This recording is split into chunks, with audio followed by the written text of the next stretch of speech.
नमस्कार दोस्तों, मैं हूं ईश्वर सोलंकी और आप सभी का स्वागत करता हूं हमारे इस ऑनलाइन प्लेटफॉर्म पर। आज का हमारा सेशन दोस्तों भौतिक विज्ञान का होने वाला है। चलिए शुरू करते हैं आज का सेशन। आज के सेशन का पहला क्वेश्चन है दोस्तों, पहला क्वेश्चन 21, प्रकाश के उद्दीपन के कारण पौधों में होने वाली गति क्या कहलाती है। हमारा क्वेश्चन है कि प्रकाश के उद्दीपन यानी लाइट के इफेक्ट के कारण, प्रकाश के कारण पौधों में जो गति होती है यानी प्रकाश की तरफ गति। कोई पौधा है, इस पौधे में प्रकाश के कारण यानी जो सूर्य का प्रकाश आ रहा है उसके कारण जो पौधे में गति होती है। जैसे आपने देखा होगा सूरजमुखी का पौधा, वो हमेशा सूर्य के प्रकाश की ओर ही रहता है। तो प्रकाश के कारण पौधों में गति होती है, उसको बोलते हैं प्रकाश अनुवर्तन। प्रकाश की तरफ गति, उसको बोलते हैं दोस्तों प्रकाश अनुवर्तन। अनुवर्तन यानी प्रकाश की दिशा में, राइट। प्रकाश के कारण वृद्धि या गति प्रकाश अनुवर्तन कहलाती है। और गुरुत्वाकर्षण के कारण, किसी भी पिंड के गुरुत्वाकर्षण के कारण जो गति होती है उसको बोलते हैं गुरुत्वानुवर्तन।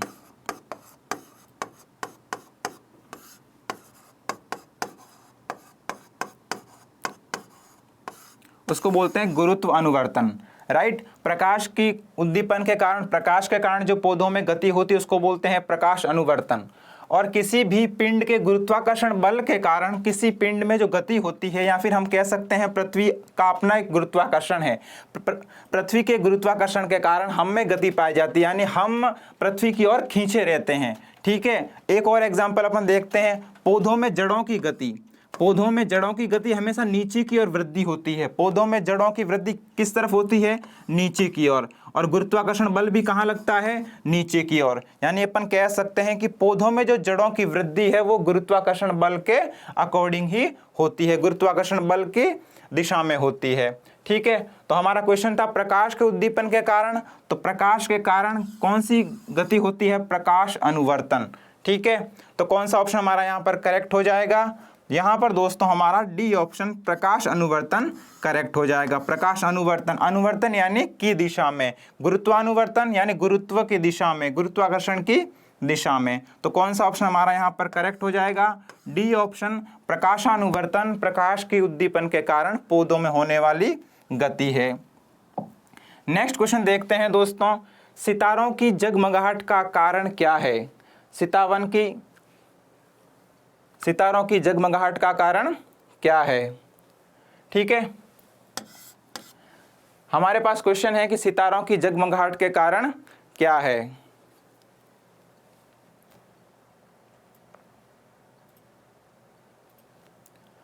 ओके, तो क्वेश्चन है सितारों की जगमगाहट का कारण क्या है। सितारे यानी दोस्तों तारे, तारों का टिमटिमाना, सितारों की जगमगाहट या फिर दूसरे शब्दों में कह सकते हैं तारों का टिमटिमाना।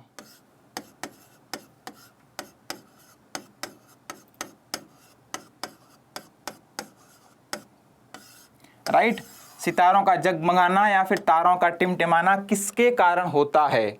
किसके कारण होता है दोस्तों?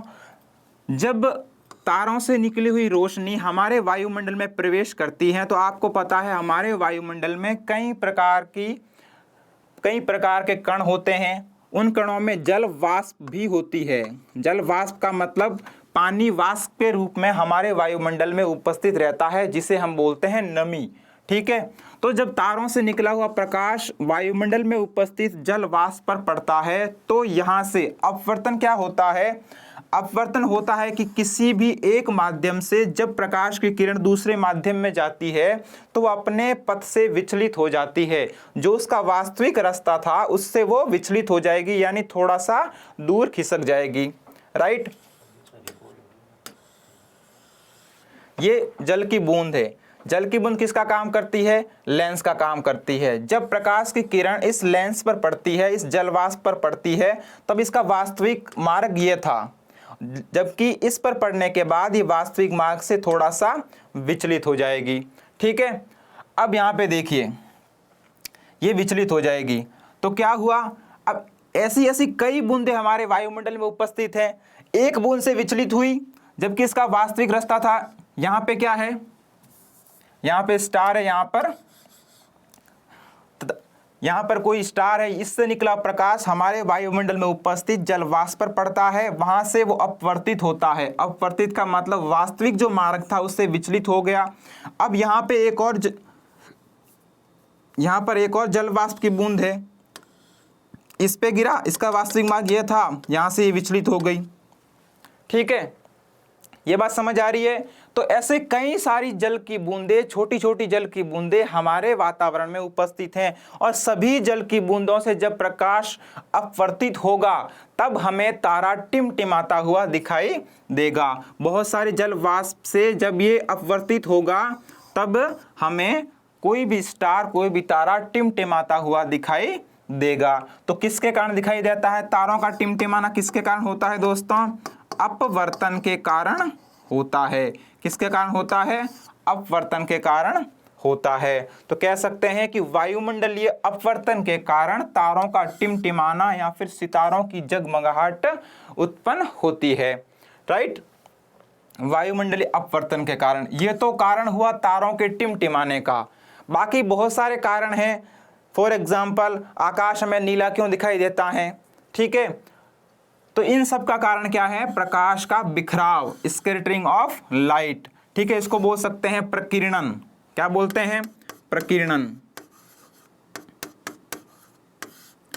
राइट, तो हमारे यहां पर सितारों की जगमगाहट का कारण पूछा है, तो हम बात करेंगे वायुमंडलीय अपवर्तन की बात करेंगे। तो कौन सा ऑप्शन हमारा करेक्ट हो जाएगा? वायुमंडलीय अपवर्तन करेक्ट हो जाएगा। ठीक है, तो कौन सा ऑप्शन करेक्ट हो जाएगा? ए ऑप्शन दोस्तों करेक्ट हो जाएगा। तारों का टिमटिमाना अपवर्तन के कारण होता है। यदि कोई पूछे कि अपवर्तन के कारण कैसे होता है, तब आप बताना कि सितारों से जो प्रकाश आ रहा है वो हमारे वायुमंडल में जब प्रवेश करता है तो हमारे वायुमंडल में जल की बहुत छोटी छोटी बूंदें उपस्थित होती हैं, और उन सभी बूंदों से वो अब बारंबार हर बार अपवर्तित होता रहता है, और अब बार बार अपवर्तित होने के कारण उसका जो वास्तविक मार्ग है वो हर बार चेंज होता रहता है, और इसकी वजह से हमें तारा टिमटिमाता हुआ दिखाई देता है। ठीक है, नेक्स्ट क्वेश्चन हम लेंगे, निम्न में से कौन सा प्रकाश के प्रकीर्णन का उदाहरण नहीं है?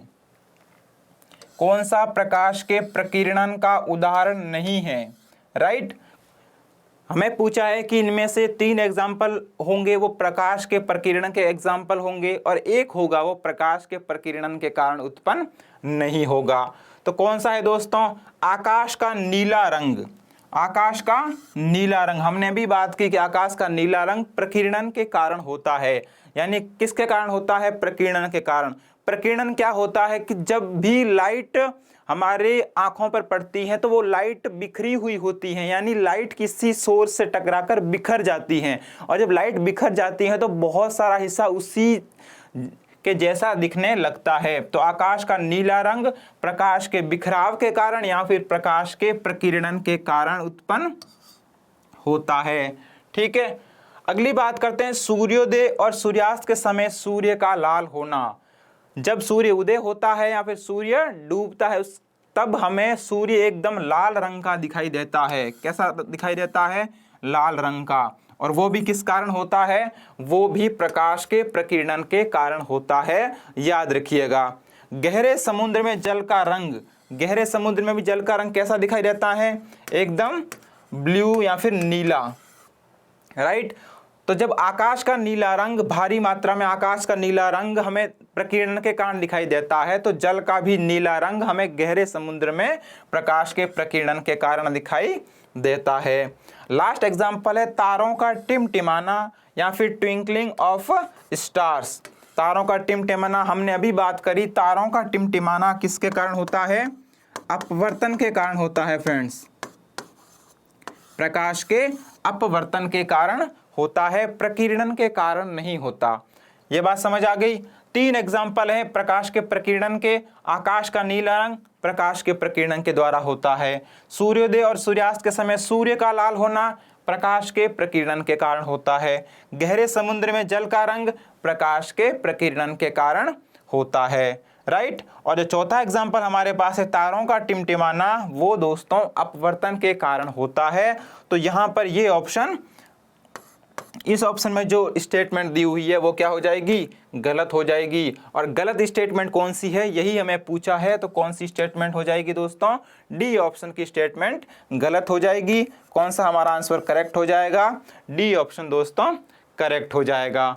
ठीक है, नेक्स्ट क्वेश्चन है हमारा, आकाश का नीला रंग किसके कारण दिखाई देता है। वही बात फिर से आ गई, आकाश का नीला रंग किसके कारण दिखाई देता है।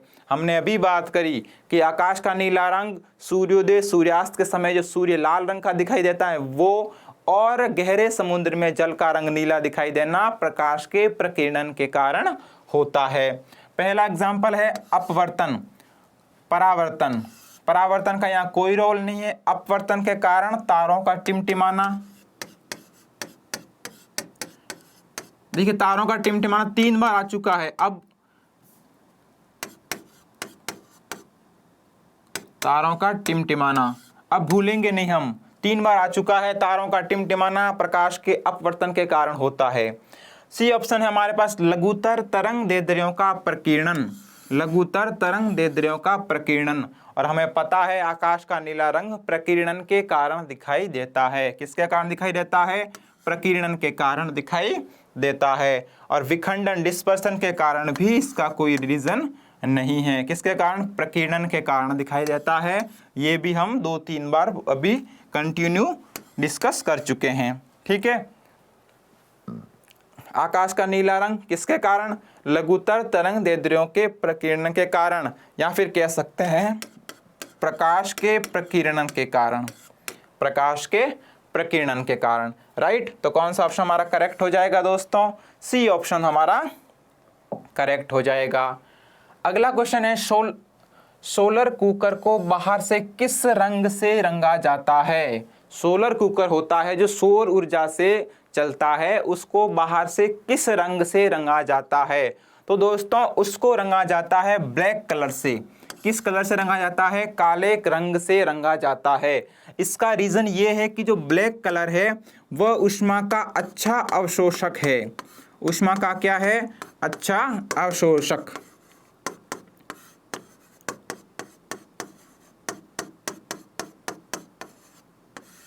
ऊष्मा का अच्छा अवशोषक है। अवशोषक का मतलब क्या है कि कोई भी ऊष्मा को जो सबसे अच्छी तरीके से अवशोषित करता है, ग्रहण करता है, वो होता है अच्छा अवशोषक। तो ये जो काला रंग है वो ऊष्मा का, सूर्य से जो ऊष्मा आ रही है, सन से जो लाइट आ रही है, उसमें जो एनर्जी है, उसमें जो हीट है, आपको पता है कि सूर्य के कारण हमें गर्मी फील होती है। क्यों, क्योंकि उसमें क्या उपस्थित है, ऊष्मा उपस्थित है जो टेम्परेचर बढ़ाती है।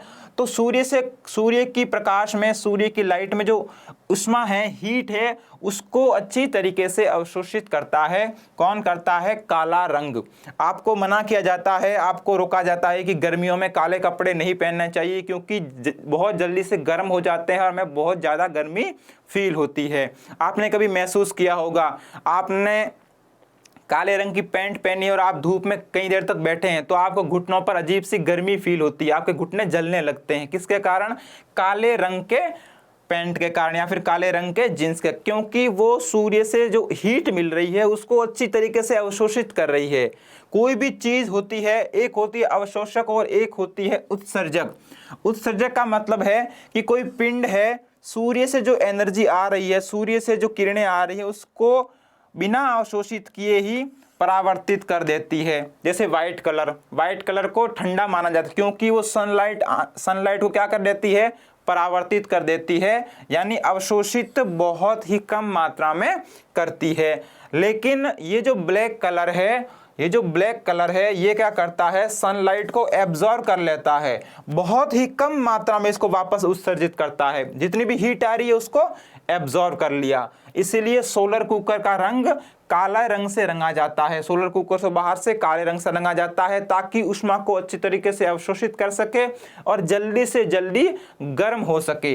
जल्दी से जल्दी क्या हो सके, गर्म हो सके। तो कौन सा ऑप्शन हमारा करेक्ट हो जाएगा, सी ऑप्शन दोस्तों हमारा करेक्ट हो जाएगा।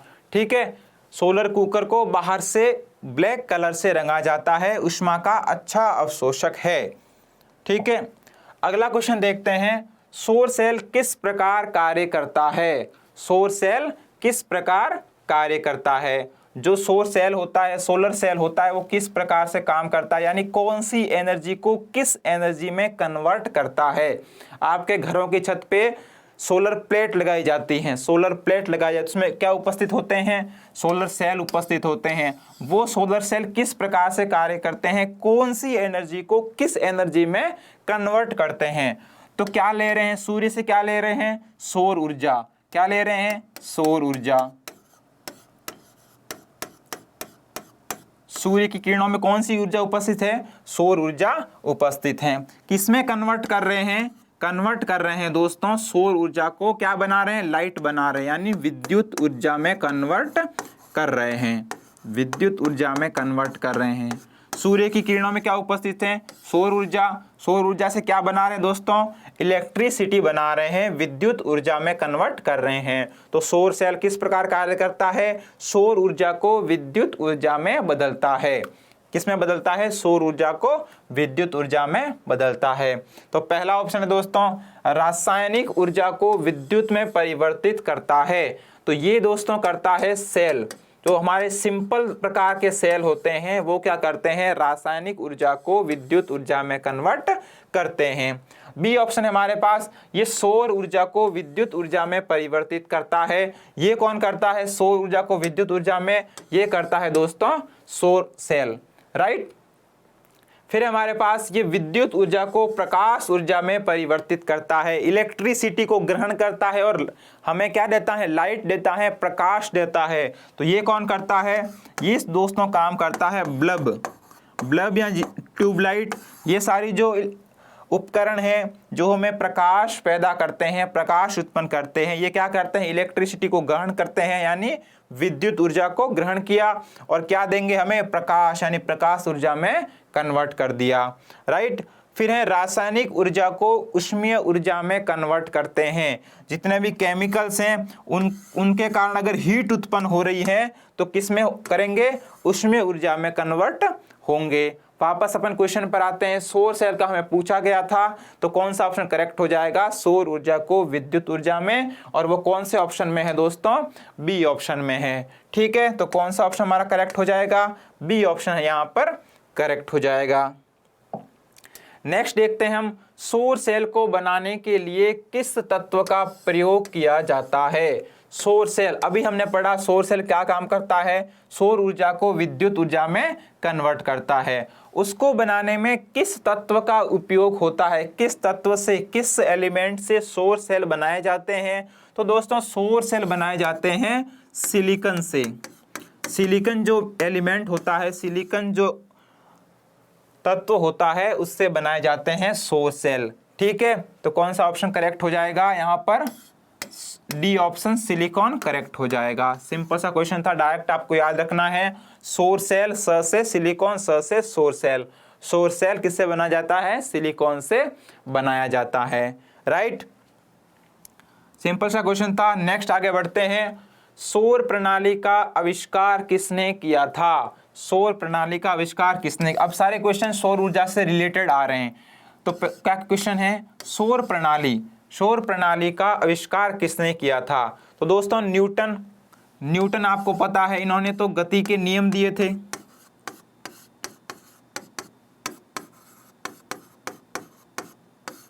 राइट। और इन्होंने क्या दिया, गुरुत्वाकर्षण का सिद्धांत दिया था।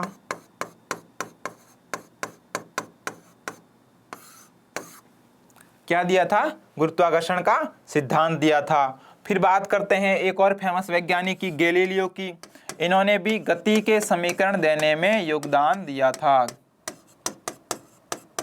गति के समीकरण में योगदान,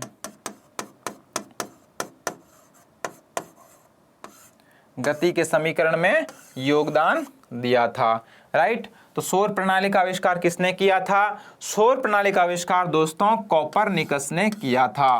किसने किया था, कोपरनिकस ने। न्यूटन ने गति के नियम दिए थे, गुरुत्वाकर्षण का सिद्धांत दिया था। दूसरी बात करते हैं गैलीलियो की, गति के समीकरण में योगदान दिया था। और बात करते हैं कोपरनिकस की, तो कोपरनिकस ने क्या किया, सौर प्रणाली का आविष्कार किया था। राइट, सौर प्रणाली का आविष्कार किया था। तो कौन सा ऑप्शन हमारा यहाँ पर करेक्ट हो जाएगा? सी ऑप्शन दोस्तों यहाँ पर करेक्ट हो जाएगा। सौर प्रणाली का आविष्कार किसने किया? तो याद रखिएगा, कोपरनिकस ने सौर प्रणाली का आविष्कार किया। ठीक है, अगला क्वेश्चन है, खाना पकाने के बर्तनों के नीचे का बाहरी हिस्सा काला क्यों छोड़ा जाता है? जितने भी खाना पकाने के बर्तन होते हैं उनका बाहरी हिस्सा काला क्यों छोड़ा जाता है?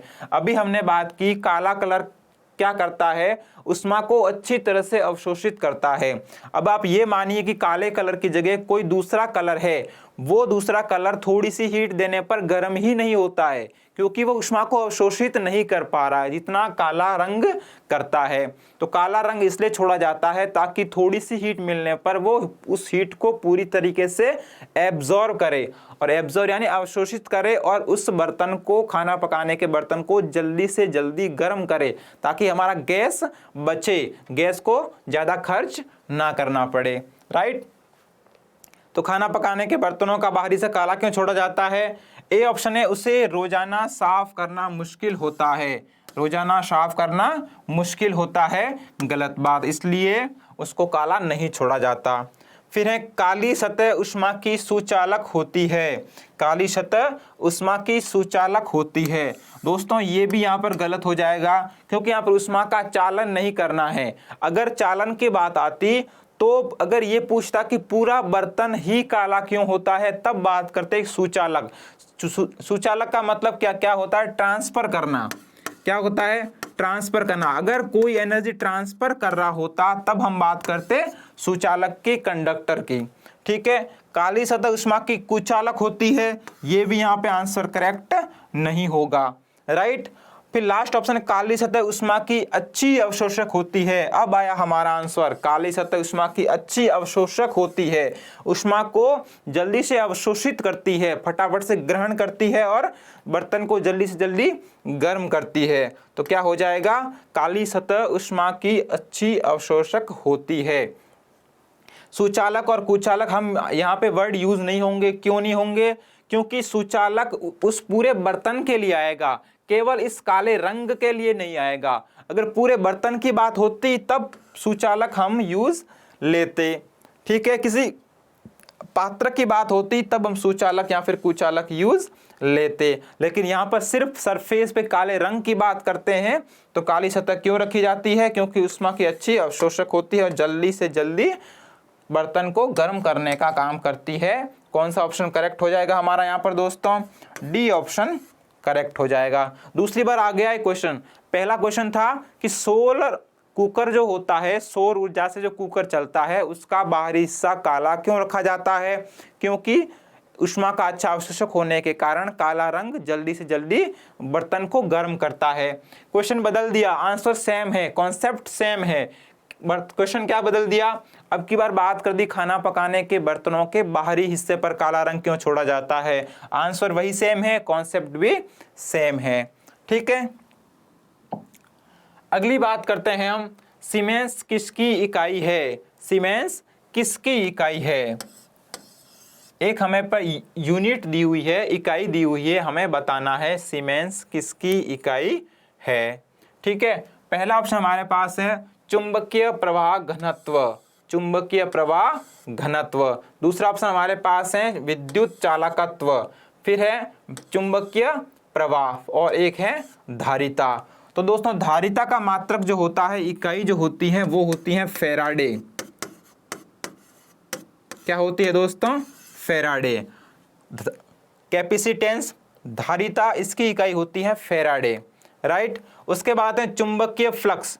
चुंबकीय फ्लक्स की दोस्तों इकाई होती है वेबर। क्या होती है? वेबर। धारिता की इकाई क्या होती है? फैराडे। चुंबकीय फ्लक्स की इकाई क्या होती है? वेबर। और चुंबकीय फ्लक्स घनत्व यानी चुंबकीय प्रवाह घनत्व, इसकी इकाई दोस्तों होती है टेस्ला। क्या होती है? टेस्ला। राइट, और विद्युत चालकत्व, इलेक्ट्रिक कंडक्टेंस, इसकी इकाई दोस्तों होती है सीमेंस। क्या होती है? सीमेंस।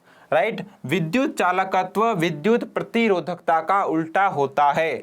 विद्युत चालकत्व विद्युत प्रतिरोधकता का उल्टा होता है। तो विद्युत चालकत्व का इकाई क्या है? सीमेंस इकाई होती है।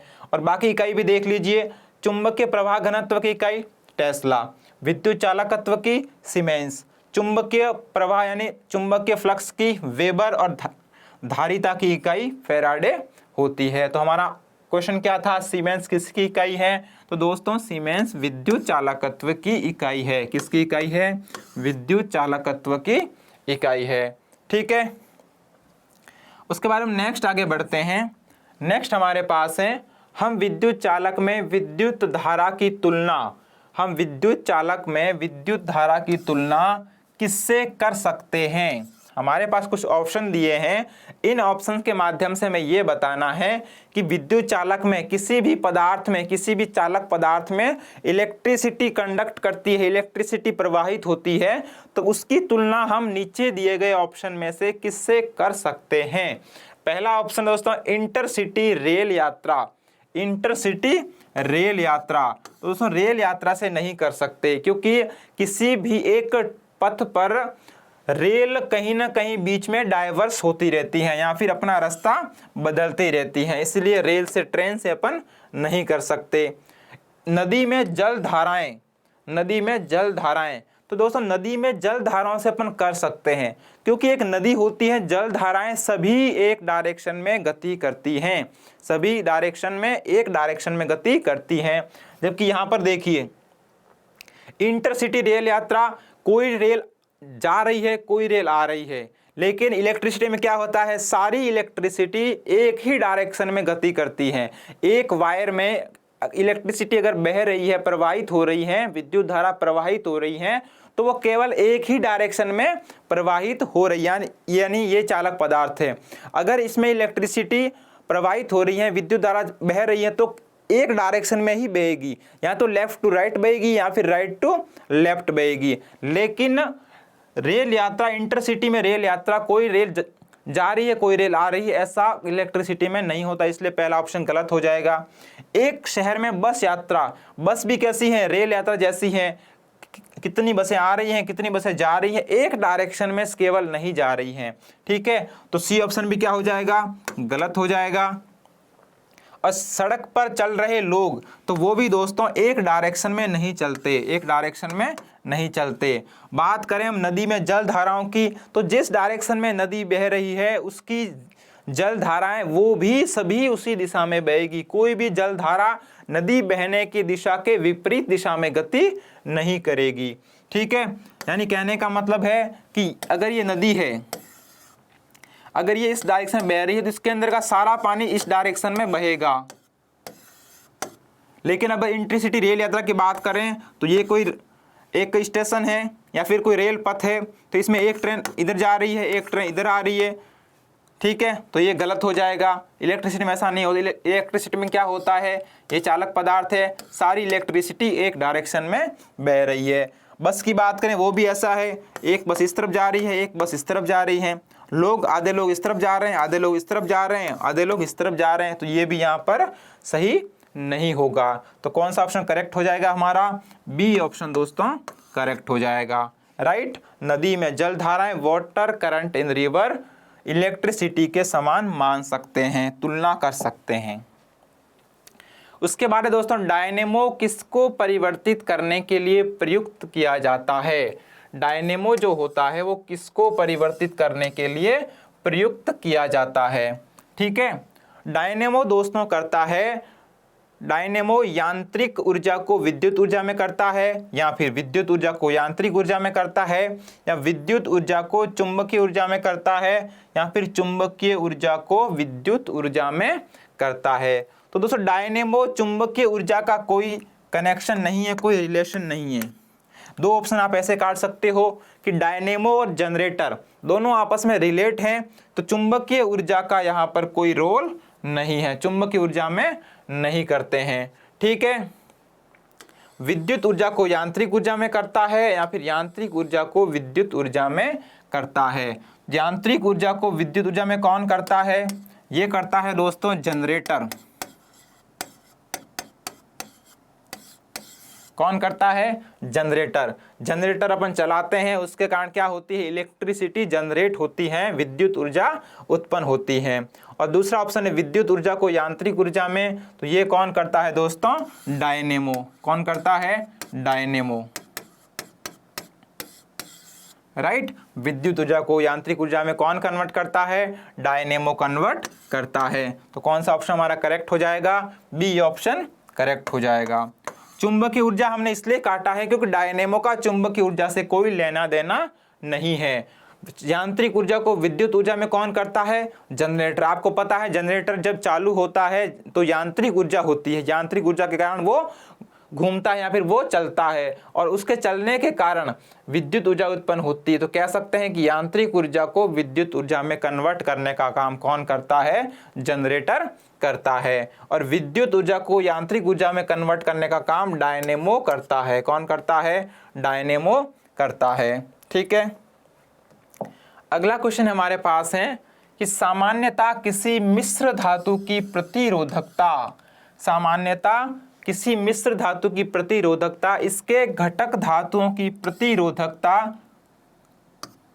से क्या होती है? अधिक होती है, समान होती है, कम होती है या फिर असंबंध होती है? असंबंध का मतलब कि कोई रिलेशन नहीं होता। बात कर रहे हैं मिश्र धातु की प्रतिरोधकता और इसके घटक धातुओं की प्रतिरोधकता से। यानी कह सकते हैं कि कोई धातु A है, एक धातु B है और एक ऐसी धातु है जो इन दोनों को मिलाकर बनाई गई है, या फिर कह सकते हैं AB। एक धातु अलग से है A, दूसरी धातु अलग से है B, तीसरी धातु अलग से है AB। ठीक है, तो प्रतिरोधकता का मतलब क्या होता है? प्रतिरोधकता का मतलब दोस्तों होता है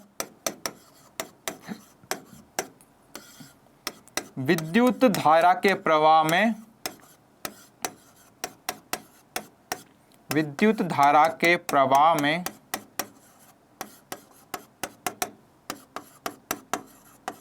बाधा। विद्युत धारा अगर किसी वायर में बह रही है, किसी तार में बह रही है, तो उसके प्रवाह में जो बाधा उत्पन्न होती है उसको बोलते हैं प्रतिरोधकता। ठीक है, तो अगर एक ही बात करें, माना कि इसमें प्रतिरोधकता का लेवल कितना है? 5।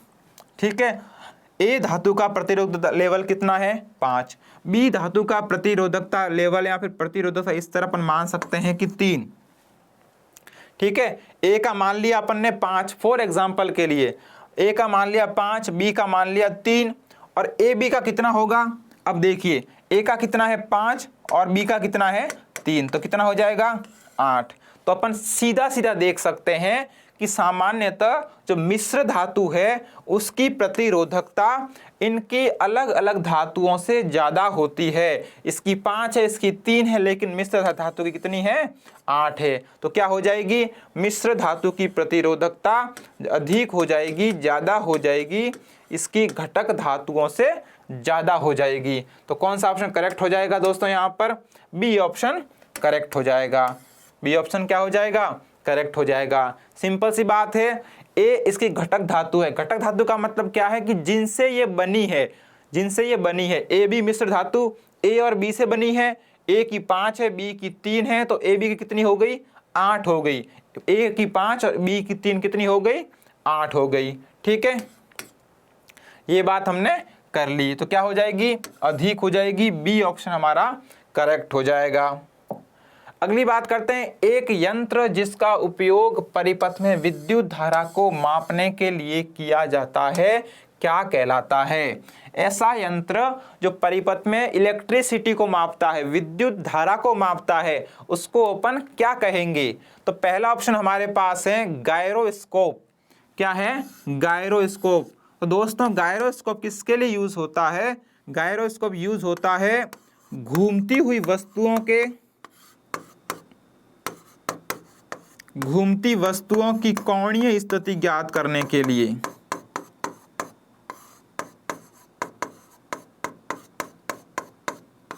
कोणीय स्थिति ज्ञात करने के लिए।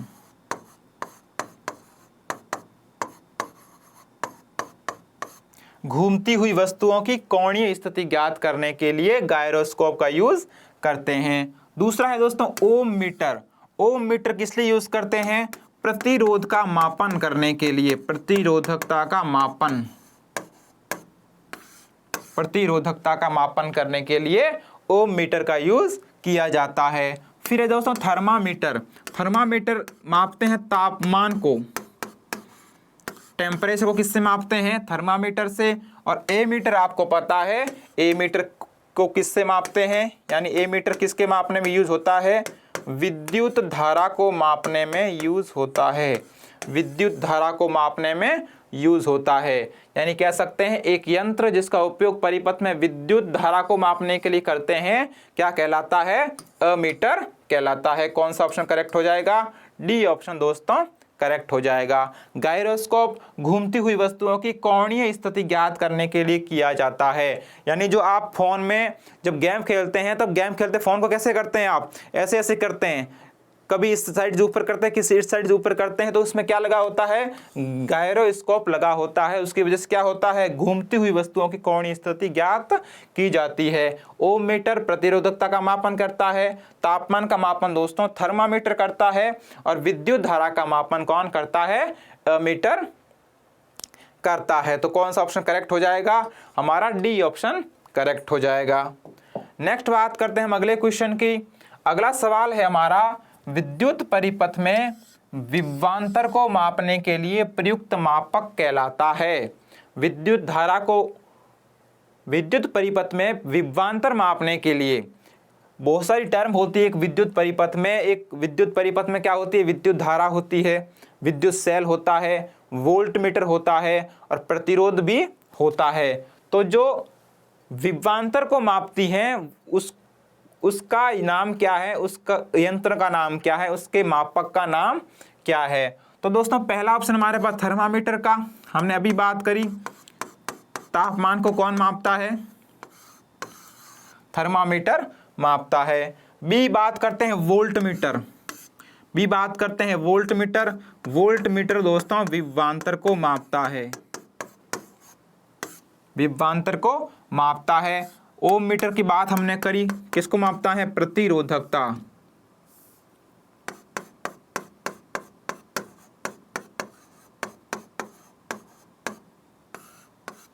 प्रतिरोधकता। और जायरोस्कोप से किसको मापते हैं?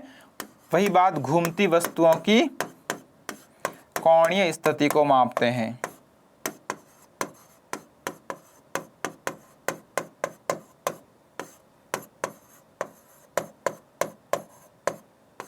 घूमती वस्तुओं की कोणीय स्थिति को नापा जाता है। हम बात कर रहे हैं विभवांतर को मापने की, तो विभवांतर को किससे मापा जाता है? वोल्ट मीटर से मापा जाता है। किससे मापा जाता है? वोल्ट मीटर से। और अमीटर से विद्युत धारा को मापा जाता है। राइट। तो कौन सा ऑप्शन दोस्तों हमारा करेक्ट हो जाएगा? बी ऑप्शन करेक्ट हो जाएगा। विद्युत परिपथ में विभवांतर को मापने के लिए जो मापक यूज होता है उसको क्या, उसका क्या नाम है? वोल्ट मीटर है। उसको क्या बोला जाता है? वोल्ट मीटर बोला जाता है। नेक्स्ट बात करते हैं, चुंबकीय क्षेत्र रेखाएं खींचने के लिए किस उपकरण का प्रयोग किया जाता है? चुंबकीय क्षेत्र रेखाएं यानी किस उपकरण से अपन पता लगा सकते हैं कि नॉर्थ किस तरफ है, साउथ किस तरफ है? चुंबकीय रेखाएं नॉर्थ से साउथ और साउथ से नॉर्थ गति करती है, यह आपको पता है। तो नॉर्थ से साउथ या साउथ से नॉर्थ, यानी किस मापक की वजह से, किस यंत्र की सहायता से हम नॉर्थ साउथ का पता लगा सकते हैं, ये बात हमें इस क्वेश्चन में बतानी है। पहला ऑप्शन है हमारे पास अमीटर। अमीटर किसके मापने में यूज होता है? विद्युत धारा, विद्युत धारा को मापा जाता है। फिर विद्युत मापी। तो विद्युत मापी कई प्रकार के एग्जाम्पल हो सकते, कई प्रकार के उपकरण इसके अंदर आ सकते हैं। अमीटर आ सकता है, ओम मीटर आ सकता है, वोल्ट मीटर आ सकता है। और पर्टिकुलर वोल्ट मीटर की बात करें तो विभवांतर मापने के लिए यूज होता है। और डी ऑप्शन दोस्तों हमारे पास है कंपास। और आप सभी को पता है कंपास कौन सा पोल दिखाता है, कौन से ध्रुव दिखाता है? एन और एस, उत्तर दिशा और दक्षिण दिशा बताता है। उसमें जो कांटा होता है वो उत्तर दिशा की ओर होता है, और उस कांटे की विपरीत दिशा में कौन सी दिशा होती है? साउथ यानी दक्षिण दिशा होती है। ठीक है, ये बात समझ गए। कंपास नॉर्थ और साउथ पोल को या फिर उत्तरी और दक्षिणी ध्रुव को प्रदर्शित करता है। तो कौन सा उपकरण है जो चुंबकीय क्षेत्र रेखा खींचने के लिए उपयोग होता है? कंपास। कौन सा है? कंपास चुंबकीय क्षेत्र रेखाएं खींचने के लिए प्रयोग में लाया जाता है। ठीक है, अगली बात करते हैं हम नेक्स्ट क्वेश्चन की। नेक्स्ट क्वेश्चन है, भारत के प्रथम मानव युक्त अंतरिक्ष यात्रा कार्यक्रम का नाम क्या तय किया गया है? बात करते हैं भारत के प्रथम मानव युक्त यानी जिसमें इंसान को भी भेजा जाएगा, अंतरिक्ष यात्रा कार्यक्रम का नाम क्या रखा गया है? तो दोस्तों ये नाम रखा गया है गगनयान 2। क्या रखा गया है? गगनयान 2। गगनयान 2 जब भेजा जाएगा तो उसमें इंसान को भी भेजा जाएगा, प्रथम मानव युक्त अंतरिक्ष कार्यक्रम। ठीक है, क्या नाम है उसका? गगनयान। कौन सा ऑप्शन करेक्ट है? डी ऑप्शन करेक्ट है। अगला है दोस्तों, भारत का पहला उपग्रह कौन था? भारत का पहला उपग्रह कौन सा था जो भारतीय गणितज्ञ के नाम पर था? राइट, तथा सोवियत यूनियन द्वारा वर्ष 1975 में प्रक्षेपित किया गया या फिर भेजा गया था। भारत का ऐसा पहला उपग्रह कौन सा था जो भारतीय गणितज्ञ नाम पर था, यानी भारत में कोई फेमस गणितज्ञ हुए, ठीक है, उनके नाम पर था, और सोवियत यूनियन द्वारा यानी रसिया द्वारा 1975 में उसे प्रक्षेपित किया गया या फिर उसे भेजा गया। तो कौन सा था दोस्तों पहला भारत का उपग्रह जो भारतीय गणितज्ञ के नाम पर रखा गया? वो था दोस्तों आर्यभट्ट। कौन सा था? वो था आर्यभट्ट। ठीक है, आर्यभट्ट हमारे भारत के बहुत बड़े गणितज्ञ हुए जिन्होंने क्या दिया? जिन्होंने शून्य का आविष्कार किया। किसका आविष्कार किया? शून्य का आविष्कार किया। जिन्होंने उस टाइम भी बता दिया था कि पृथ्वी से सूर्य कितना दूर है। उन्होंने उस टाइम बता दिया था कि पृथ्वी एकदम गोल नहीं है, कैसी है? थोड़ी सी अंडाकार है। ठीक है, तो आर्यभट्ट बहुत बड़े गणितज्ञ हुए इंडिया के। इन्हीं के नाम पर भारत का पहला उपग्रह छोड़ा गया था। ठीक है, अगला क्वेश्चन है, उस देश का नाम बताइए जिसे प्रथम उपग्रह स्पुतनिक अंतरिक्ष में छोड़ा। किस देश ने पहला उपग्रह, सबसे पहला उपग्रह जिसका नाम था स्पुतनिक, उसको अंतरिक्ष में भेजा? तो दोस्तों ये भेजा था रशिया ने। किसने भेजा था? रशिया ने। और रशिया किसके अंदर आएगा? संयुक्त राज्य अमेरिका के अंदर नहीं, जापान के अंदर नहीं, किसके अंदर आएगा दोस्तों? सोवियत संघ के अंदर आएगा। किसके अंदर आएगा? सोवियत संघ के अंदर आएगा। किसने भेजा था? रसिया ने।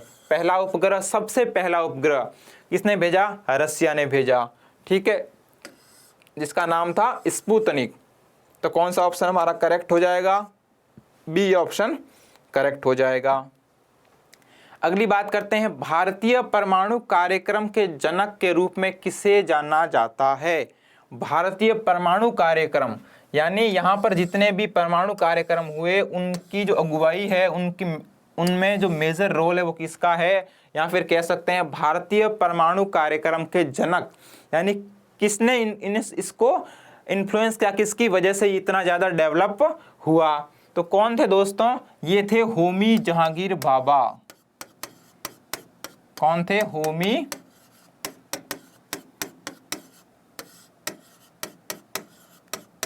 जहांगीर भाभा। राइट, किसकी वजह से? होमी जहांगीर भाभा की वजह से भारतीय परमाणु कार्यक्रम में बहुत एक महत्वपूर्ण बदलाव आया। इसकी वजह से इन्हें भारतीय परमाणु कार्यक्रम के जनक की भी उपाधि दी गई। ठीक है, तो कौन थे दोस्तों? होमी जहांगीर भाभा। कौन थे? होमी जहांगीर भाभा। राइट, कौन सा ऑप्शन करेक्ट हो जाएगा? ए ऑप्शन दोस्तों यहाँ पर करेक्ट हो जाएगा। ठीक है, इसके बाद नेक्स्ट क्वेश्चन, ये सारे टेक्नोलॉजी के भी क्वेश्चन हैं और एक तरह से कह सकते हैं तो जीके के भी क्वेश्चन हैं, तो अपन इसलिए सिंगल वर्ड में ही डिस्क्राइब करके आगे बढ़ रहे हैं। कोई कॉन्सेप्ट नहीं है, सीधी सी बात है, सीधा सा जीके का क्वेश्चन है, पूछा है। अगला क्वेश्चन है, निम्न में से किस आईटी विशेषज्ञ को पेंटियम प्रोसेसर का जनक कहा गया? किस आईटी विशेषज्ञ को पेंटियम प्रोसेसर का जनक कहा गया? जीके का क्वेश्चन दोस्तों, और इसका आंसर क्या जाएगा? विनोद धाम। क्या जाएगा? विनोद धाम। विनोद धाम को दोस्तों पेंटियम प्रोसेसर का जनक कहा गया। और कौन से विशेषज्ञ थे ये? आईटी विशेषज्ञ थे, इंफॉर्मेशन टेक्नोलॉजी, सूचना प्रौद्योगिकी के क्या थे? विशेषज्ञ थे, जिन्हें पेंटियम प्रोसेसर का क्या बोला गया? फादर बोला गया, जनक बोला गया। ठीक है, कह सकते हैं फादर ऑफ पेंटियम प्रोसेसर किसे बोलते हैं? विनोद धाम को बोलते हैं। नेक्स्ट क्वेश्चन है हमारा, वह पहली भारतीय महिला वैज्ञानिक कौन थी जिन्होंने कार्बनिक रसायन और औषधीय पौधों में काम किया? कार्बनिक रसायन और औषधीय पौधों, यानी ऐसी कौन सी पहली भारतीय महिला वैज्ञानिक थी जिन्होंने कार्बनिक रसायन यानी कार्बनिक केमिस्ट्री और औषधीय पौधे, यानी जिन पौधों का उपयोग मेडिसिन में किया जाता है, जिनका उपयोग दवाइयाँ बनाने में किया जाता है। तो दोस्तों वो महिला थी दोस्तों असीमा चटर्जी। क्या थी? असीमा चटर्जी, राइट। वह पहली भारतीय महिला वैज्ञानिक कौन थी? असीमा चटर्जी, जिन्होंने कार्बनिक रसायन और औषधीय पौधों पर काम किया था। तो कौन सा आंसर करेक्ट हो जाएगा हमारा? बी ऑप्शन यहाँ पर करेक्ट हो जाएगा। अगला क्वेश्चन देखते हैं, वायुमंडल में ओजोन की कमी को किससे जोड़ा गया है? वायुमंडल में ओजोन की कमी को किससे जोड़ा गया है, या फिर कह सकते हैं कि वायुमंडल में ओजोन की कमी का मुख्य कारण क्या है? मुख्य कारण क्या है, या फिर किससे जोड़ा गया है? तो दोस्तों किससे जोड़ा गया है? ये जोड़ा गया है CFC से।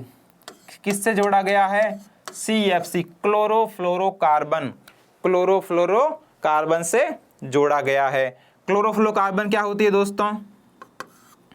जिसमें क्लोरीन भी उपस्थित होता है, फ्लोरीन भी उपस्थित होता है और कार्बन भी उपस्थित होता है।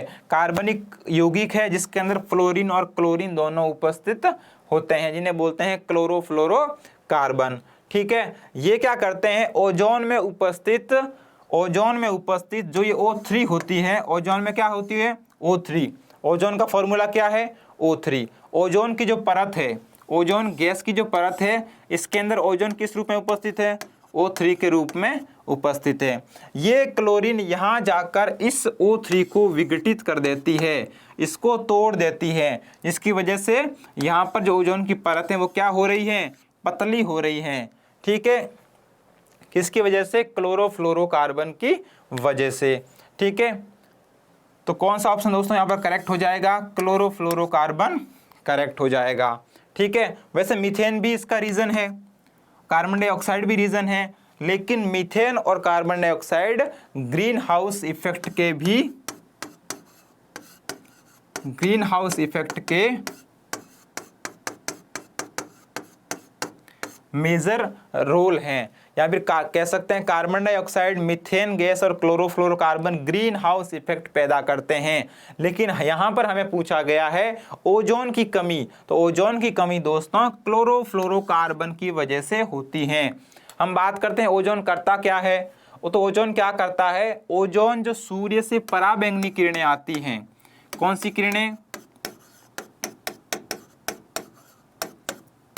जो पराबैंगनी किरणें आती हैं, अल्ट्रावायलेट वेव्स आती हैं, उनको क्या करता है? ये उनको परावर्तित करने का काम करता है, या फिर उनको अवशोषित कर देता है, हमारी पृथ्वी पर नहीं आने देता। और पराबैंगनी किरणें अगर पृथ्वी पर आ जाएंगे तो क्या हो जाएगा? जीवों में स्किन प्रॉब्लम्स स्टार्ट हो जाएगी, स्किन कैंसर स्टार्ट हो जाएंगे, म्यूटेशंस होने लगेंगे, उत्परिवर्तन होने लगेंगे, हमारे डीएनए में चेंज हो सकता है। छोटे जो बच्चे हैं उन पे ज़्यादा इफेक्ट पड़ता है, जिनकी स्किन क्या होती है? एकदम सॉफ्ट होती है, एकदम मुलायम होती है।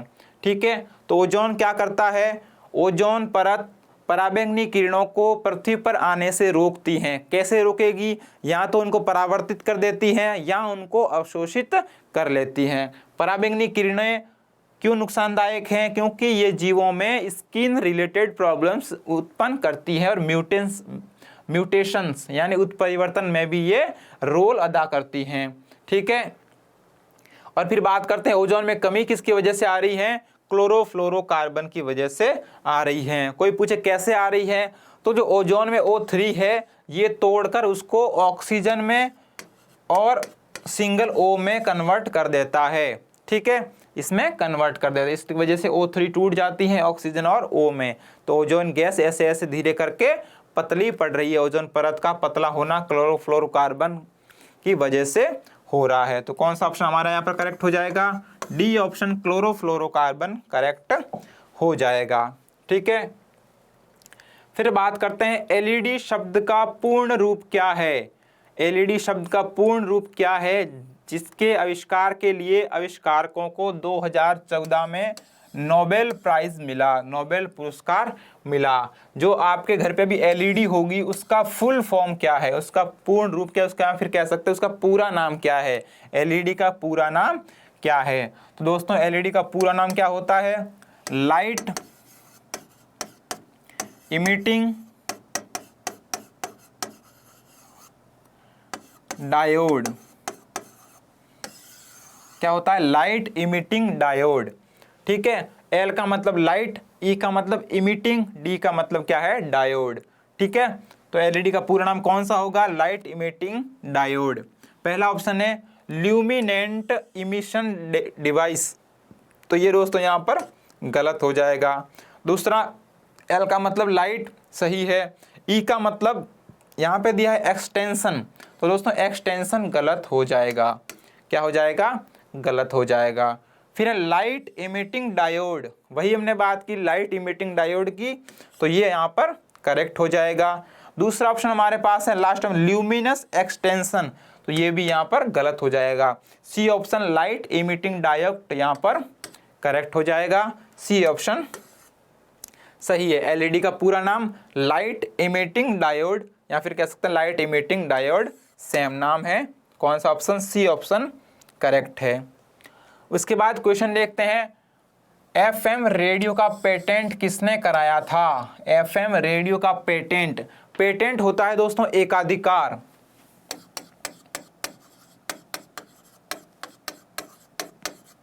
क्या होता है? एकाधिकार। किसी भी चीज का पेटेंट यानी कोई डिस्कवरी मैं करता हूं, कोई इन्वेंशन करता हूं, जैसे फॉर एग्जांपल के लिए इस इलेक्ट्रिक पेन का आविष्कार मैंने किया और मैं एक ऑफिशियल संस्था में जाके, ऑफिशियल इंस्टीट्यूट में जाके ये पेटेंट करवाता हूं कि ये फला फला पेन मैंने आविष्कार किया है और वर्ल्ड में कोई भी ऐसा आविष्कार मेरी परमिशन के बगैर नहीं करेगा, या फिर कोई भी इसको अपना नाम नहीं दे सकता।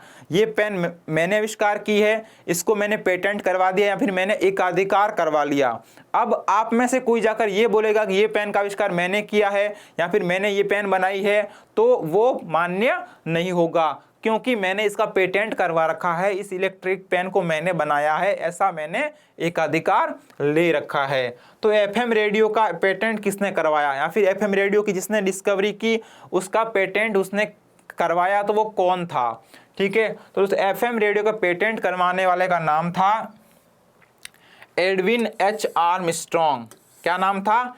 Edwin H Armstrong. ठीक है, तो कौन सा ऑप्शन करेक्ट हो जाएगा? यहाँ पर हमारा डी ऑप्शन करेक्ट हो जाएगा। A option Nikola Tesla. Nikola Tesla, Nikola Tesla ने किसकी खोज की दोस्तों? चुंबकीय क्षेत्र की खोज की थी।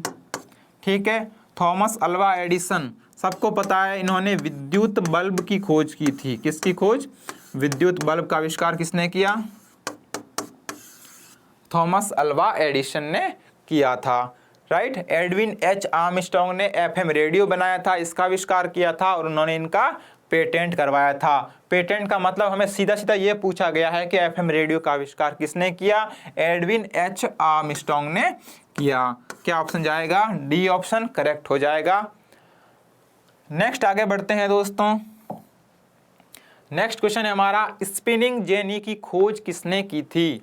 स्पिनिंग जेनी की खोज, तो ये दोस्तों स्पिनिंग जेनी की खोज की थी, सीधा सा अपना आंसर जाएगा जेम्स हारग्रीव्स। James Hargreaves. कौन सा ऑप्शन जाएगा अपना?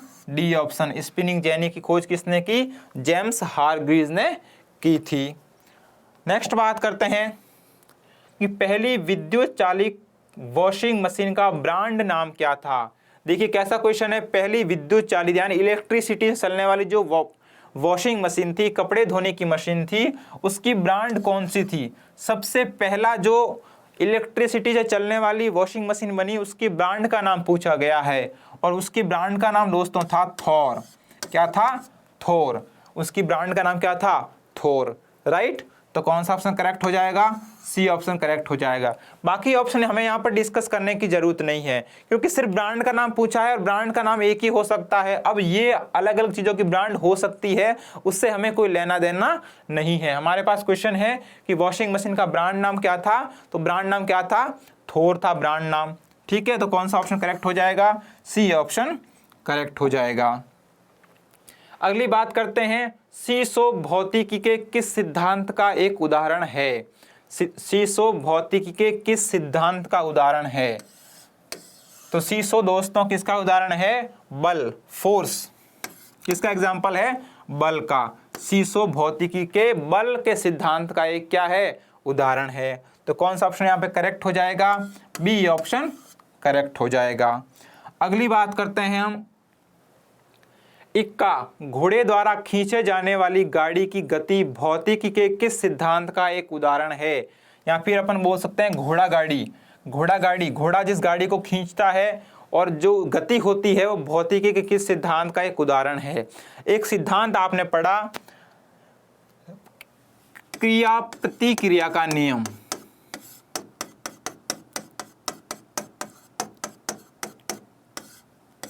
क्रिया प्रतिक्रिया का नियम।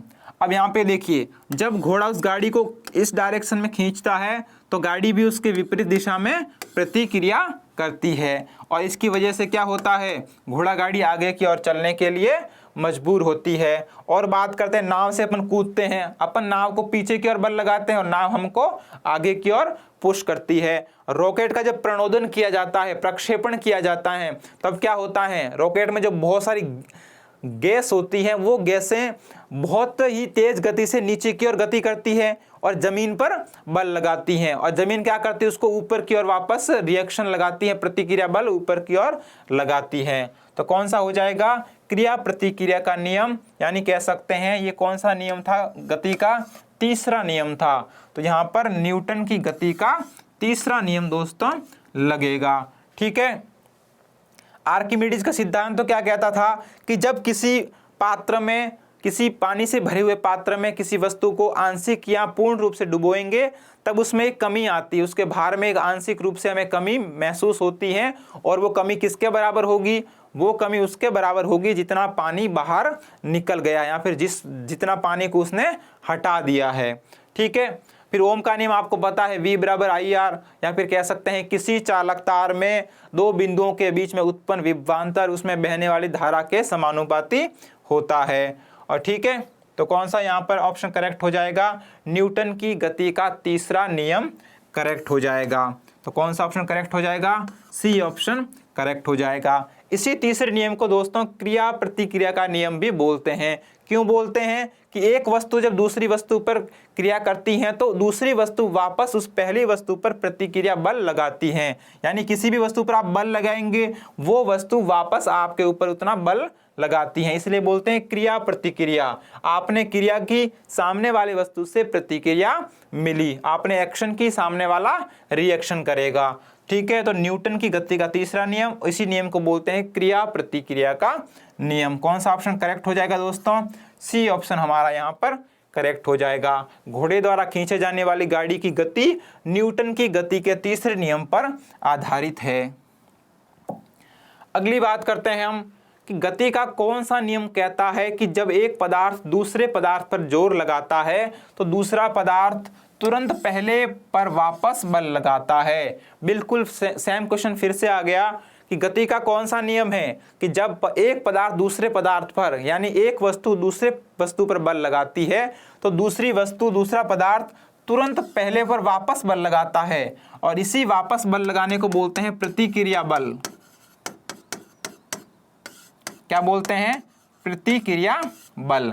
यानी एक पदार्थ क्या करेगा? क्रिया करेगा, और दूसरा पदार्थ पहले पर वापस प्रतिक्रिया करेगा, या फिर कह सकते हैं प्रतिक्रिया बल लगाएगा। ठीक है। तो कौन सा क्रिया प्रतिक्रिया का कौन सा नियम होता है दोस्तों? वो होता है गति का तीसरा नियम।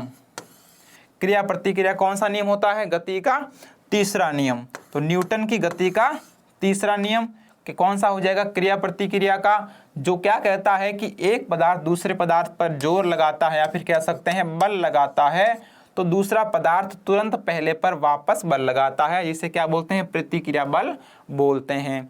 ठीक है, तो कौन सा हो जाएगा, तीसरा नियम, न्यूटन की गति का तीसरा नियम।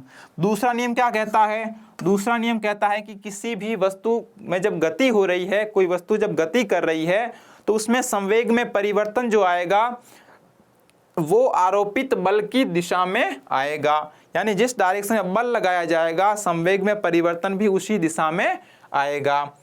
कूलाम का नियम क्या कहता है, कूलाम का नियम ये कहता है कि किसी भी वस्तु में विद्युत बल उसमें उपस्थित आवेशों के गुणनफल के समानुपाती, किसके समानुपाती होता है, आवेशों के गुणनफल यानी Q1 Q2 के समानुपाती, और उन आवेशों के बीच की दूरी के वर्ग के व्युत्क्रमानुपाती होता है, जैसा कि किसमें होता है, गुरुत्वाकर्षण में भी दूरी के वर्ग के व्युत्क्रमानुपाती होता है। बात करते हैं क्वेश्चन की, तो कौन सा आंसर जाएगा, डी ऑप्शन करेक्ट हो जाएगा, गति का तीसरा नियम करेक्ट हो जाएगा। ठीक है, तो आज के सेशन में दोस्तों इतना ही, और मिलेंगे अगले सेशन में, तब तक के लिए जय हिंद।